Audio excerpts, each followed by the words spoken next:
my friend and your friend, Superintendent John Kuhn.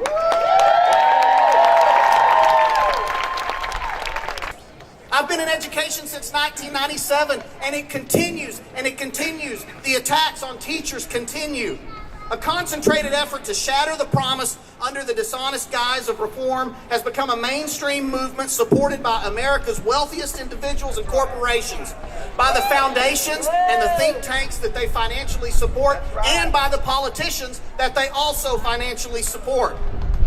Other than educators like you and me, and faithful public servants like the ones who spoke before, and pastors, and parents, and Mothers Against Drunk Testing, and school board trustees.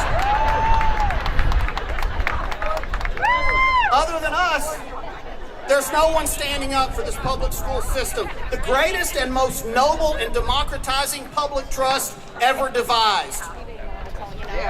And it will be drained of its strongest students, drained of its funding, drained of its vitality, a shell of what it once was. The public school building, more than any other structure in America, is where people bring democracy to life.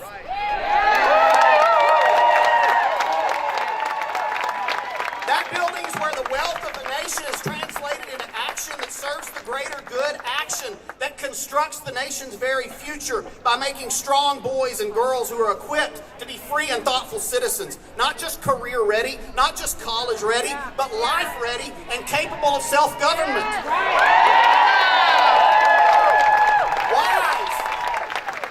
Wise and critical so they won't fall for tyranny in any form. The public school system, listen to me, it reveals the American heart.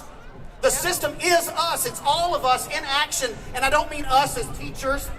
I mean us as people, us as Texans, us as a state, as voters and citizens who are charged with investing in and maintaining schools for all kids, charged with sharing our state's wealth with one another, spending our treasury on the edification of children who don't look like our kids, who don't talk like us or worship like us. We do this because we know that a house divided cannot stand.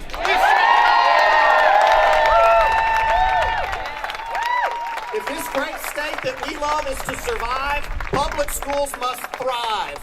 Public education is made of and by and for the public.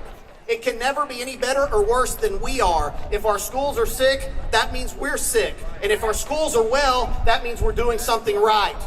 The people made an educational promise when they framed our state constitution, and that promise matters, and we have to be brave enough to defend that promise. We're being told to give up on public schools. Relentlessly, we're being told to give up on public schools. We're being urged that there's a better way. We're being urged to turn instead to the free market, to corporations, to deliver education. But everyone here knows, and everyone even that supports vouchers know, that free market schools are under no obligation to serve all children. Voucher schools will not serve all children. Competition does not automatically breed excellence. If it did, our fast food restaurants would serve the healthiest food around. What competition gives you is marketing and cost cutting. It breeds the desperate search for any and all competitive advantage. This ethic is toxic to the collaborative nature of education of children.